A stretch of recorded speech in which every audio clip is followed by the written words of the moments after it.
What happens when one of the most respected names in luxury motoring actually hits a wall? When a badge that once symbolized German precision starts turning heads for all the wrong reasons? Well, Porsche's boardroom drama is no longer behind closed doors. The CEO has officially stepped down, sales are collapsing, profit margins have cratered, and investors are panicking, quite rightly. So stick with me for the next few minutes because we're unpacking how a world famous automaker went from record breaking performance to full blown crisis mode. And by the end of this video, you'll know exactly what went wrong, why the successor faces a nearly impossible task, and what it means if you're buying into the prestige of the Porsche brand today. So, for years, Porsche's represented the perfect blend of luxury, performance, and profit. It wasn't just a brand, it was a statement. But behind the glossy marketing and the iconic 911 silhouette, well, the financial engine has been misfiring for months. Declining sales, shrinking profits, and rising costs have turned a powerhouse into a full blown liability. Now, the man at the center of it all, Oliver Blume, wasn't just the CEO of Porsche. He was also running Volkswagen Group at the same time, and he was trying to juggle two titanic companies with vastly different challenges. And according to insiders, that's exactly what triggered this downfall. Too many fires and too few hands to put them out. And it wasn't just about one bad quarter either. Porsche's problems have been building now for over a year. The company began reporting declining deliveries across almost every major market, quarter after quarter, while profit margins, once north of 17%, well, they plunged into single digits. The magic formula that made Porsche the envy of every single car maker on the planet suddenly stopped working. Now, analysts have been asking the same question for months. Whatever happened to Porsche? And the answer is it's a mix of overreach, timing, and denial. The company's long delayed electric transformation has backfired spectacularly, and Porsche had really big ambitions. It literally poured billions of dollars into EV development, even planning to manufacture its own batteries. But it quietly cancelled those plans when the numbers didn't quite add up. Meanwhile, cost-cutting measures start to ripple through the company. Thousands of jobs were quietly axed, product launches were delayed, and new model development slowed to a crawl. The luxury automaker that prided itself on engineering excellence began to look like a company in survival mode. The final straw came when Porsche slashed its profit and delivery guidance for the fourth time this year, something that it had never ever done before.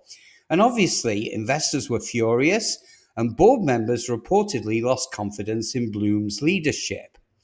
Now, behind the scenes, the Porsche and the Piech families, who still hold enormous power within the Volkswagen empire, made the call. It was time for Blume to go. Now, the official statement called it a mutually agreed early departure, but obviously anyone following the situation knows that this was a forced exit. And the damage goes far beyond one executive's reputation. Porsche's sales have now fallen for 3 consecutive quarters. During the third quarter alone, deliveries dropped by 21% worldwide. Global shipments fell by 6% overall to just over 66,000 vehicles. Now, for a brand that once couldn't build cars fast enough to meet demand, that's catastrophic. Now, the worst hit came from China, a market that used to be Porsche's golden goose. Once upon a time, Chinese buyers lined up for months to get a Cayenne or a Panamera. Now, they're turning to domestic electric brands like BYD, which are delivering similar or even better performance for half the price. The new Zeekr 001, for example, offers nearly 1,000 horsepower, 820 kilometers of range, and a faster charging than any Porsche EV, all for around 38,000. And in case you don't know, that's less than half the cost of an entry-level Taycan. And it's not just China. Porsche is also losing ground in the United States, where sales are down 5% year over year. Tariff pressures, production delays, and a price strategy that's so out of touch with market realities, they're all eroding customer confidence. Take the new Macan EV, for example. Now, that was Porsche's supposed volume savior. Now, let's not forget it's an excellent car, but it costs 30 to 40% more than an outgoing gasoline version. And consumers are simply refusing to pay that premium, especially when the competing brands like Tesla, Rivian, and Polestar offer comparable specs at far lower prices. Porsche's premium has always been about perceived value, but when that value no longer feels justified, well, even loyal buyers start to look elsewhere. Now, Blume's leadership wasn't just stretched, it was fractured. Running both Volkswagen and Porsche simultaneously was never ever going to work. Each company needed a dedicated leader with a singular focus, but instead, important decisions got delayed, projects were postponed, and accountability totally disappeared. Now, according to insiders, Volkswagen's executives became increasingly frustrated with how long Porsche took to adjust its failing strategy. And it wasn't just the EV rollout, it was the total lack of direction. The company seemed unsure whether to double down on combustion engines, accelerate its EV push, or even find some hybrid middle ground. And that confusion cost Porsche both time and trust. Now, enter the new man who will try to fix this mess. Hello, Michael Leiters, the former CEO of McLaren and a long-time Porsche veteran. Now, on paper, he's a really strong choice. Leiters spent over a decade at Porsche before joining Ferrari as Chief Technology Officer and later went on to run McLaren. If anyone does, he totally understands the DNA of performance brands better than almost anyone on the planet. But the challenge ahead of him, well, it's monumental. He's inheriting a company whose profits are down more than 90% since last year, whose stock price has been cut in half, and whose brand image is teetering between legacy and irrelevance. Now, Leiters has called the role the most difficult job in the auto industry, and he's probably right. Meanwhile, Blume isn't completely gone. He's keeping his position as CEO of Volkswagen Group, but analysts are already questioning how long that will last. After all, the collapse at Porsche has exposed deeper issues within VW's wider strategy.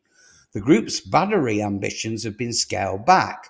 Its software division remains in disarray, and its EV rollout lags far behind both Chinese and American rivals.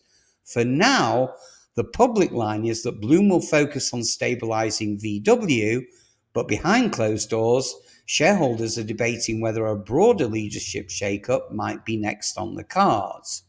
The truth is, Porsche's crisis reflects a larger reckoning for all German automakers. See, for decades, brands like BMW, Mercedes, Audi, and Porsche defined what luxury actually meant. But in 2025, luxury isn't just about leather stitching and badge prestige. It's about innovation, range, efficiency, and smart technology.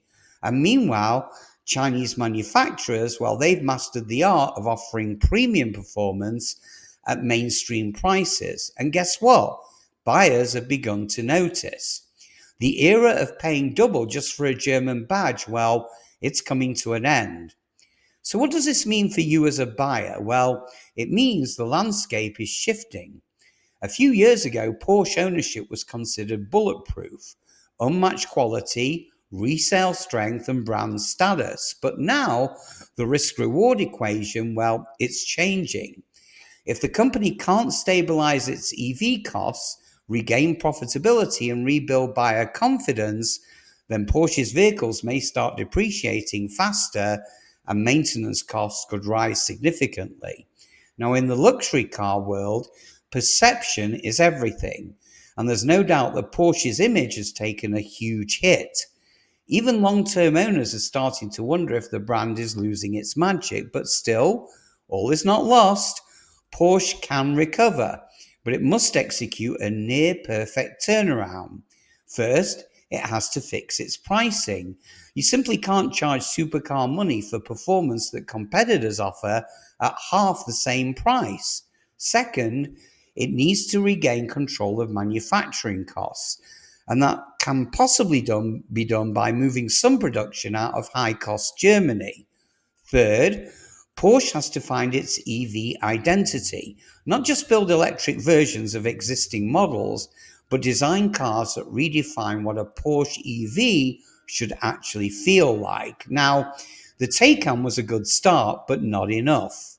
And finally, it needs leadership stability. Constant executive turnover erodes confidence, both internally and among buyers. So for now, the future of Porsche sits on a knife's edge. Sure, the brand is iconic, but history shows that even icons can fall. The difference will come down to execution. So can Michael Leiters do what Oliver Blume couldn't? Restore Porsche's performance both on the track and in the balance sheet? Well, only time will tell. So if you're serious about staying informed on what's really happening behind the scenes in the automotive world, just hit that like button right now and make sure you subscribe so you never miss a single update. We're tracking every major shift in the global car industry, from collapsing luxury sales to EV revolutions that are reshaping the market. And comment below, do you think Porsche can turn it around? Or is this the beginning of the end for Germany's most famous sports car brand? Now, I hope you enjoyed watching this nearly as much as I did making it. And I'll see you, my fellow Porsche lovers, on the next one. Have a great day.